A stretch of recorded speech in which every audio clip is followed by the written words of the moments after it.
Within the very world of Naruto, heroes are celebrated and villains are despised. But some characters defy this easy categorization of them, carrying burdens so immense that their true stories are, well, tragedies, wrapped in layers of deception and hiding their emotions. One name stands above them, and that name is Itachi Uchiha. He was hailed as a genius, then revered and feared as a traitor of the Hidden Leaf Village, and finally returned to a hero status at the end of the Fourth Great Shinobi World War. Today, we're unraveling the heartbreaking tale of Itachi Uchiha, a man who chose hell on earth to save the ones he loved and to save the world from themselves, and bore a weight of a village's hatred on his back. Well, I'm your host, Anime 101. Let's get into it, but first, like, share, subscribe, and do all that good YouTube stuff. Let's get into it. But when it comes to Itachi, he was a true prodigy.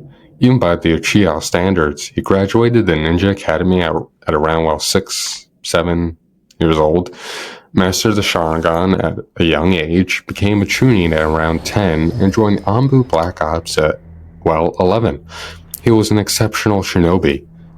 But his genius came with a profound sense of responsibility and a deep understanding of the true cost of war and hatred.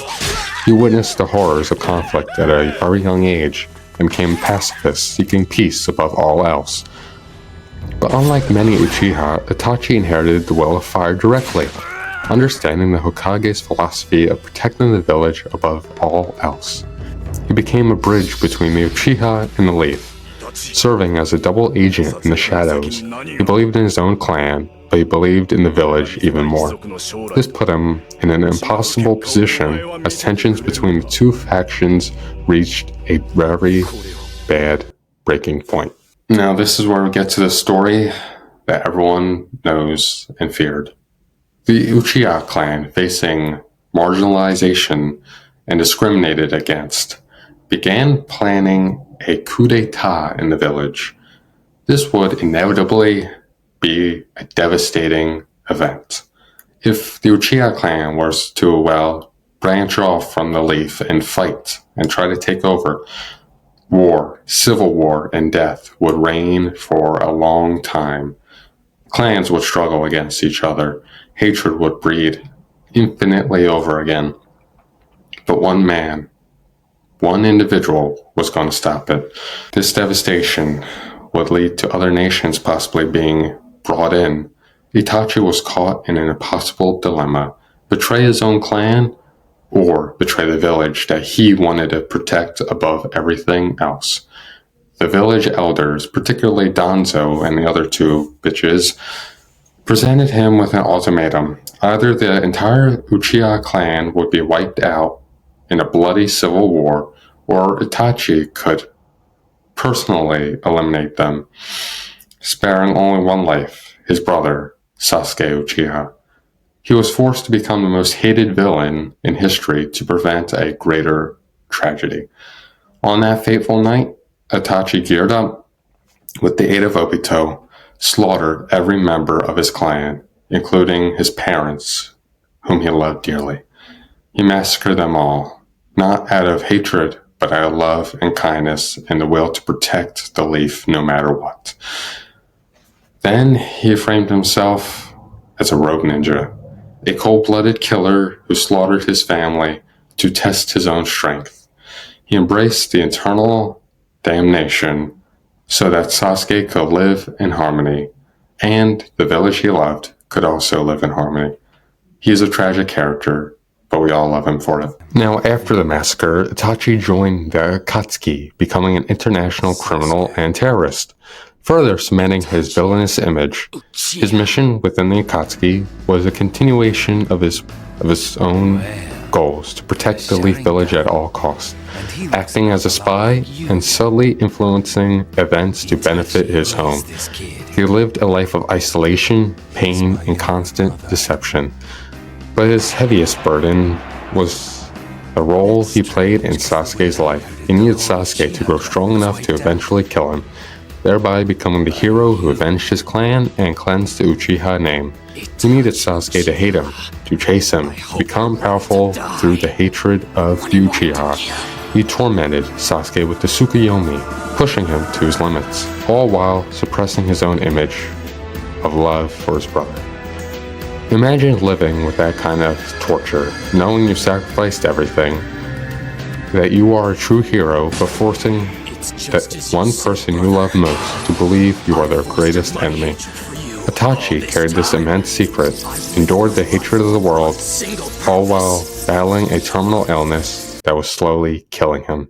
Now, Itachi engineers his own death at Sasuke's hands. He follows brother to the bitter end, not to kill him, but to push him to kill, well, himself, to test him, and to activate the Mangekyo Sharingan. Without descending into darkness, with his last breath, he imparted his final wish to Sasuke, touching his forehead for his last time, a gesture of love and, well, gratitude. It was finally over. His mission was done. It was only after his death, when Obito revealed everything to Sasuke about the Uchiha coup d'etat and how Itachi had to kill him to prevent a global war. But that only angered Sasuke more. The man he hated, the man he spent his entire life killing and hunting, was actually the greatest hero? It didn't make sense to him. Itachi sacrificed his life, his honor, his clan, his love to save the village and his brother, living and dying as a villain for the greater good. Itachi's final act during the Fourth Great Ninja War, well, he was resurrected by the Edo Tensei. Here he finally had the chance to do what was right, to reveal his true intentions to Sasuke and to help defeat Obito, Madara, and Kabuto to give the world a fighting chance. Well, this was his last big action, his last big act of redemption as well, sacrificing everything to save everyone. That was Itachi's main goal, not to have the civil war, not to have a global conflict, but to have peace and prosperity throughout everything. And that was his goals, peace.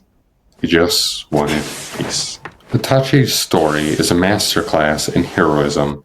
He chose the path of ultimate suffering and isolation, bearing an unbearable burden for a cause he believed in. He defined what it meant to be a hero, proving that sometimes the greatest sacrifices are made in the darkest of shadows, unknown and unanticipated by the world that he saved. His legacy is one of silent, well, suffering, profound love, and a terrible price for, well, true peace. Now, what is the most heartbreaking part of Itachi's story for you?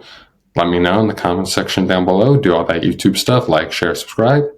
And that's it from me, your host Anime 101, signing out. I shall see you guys in the next video. Peace out and have a great day.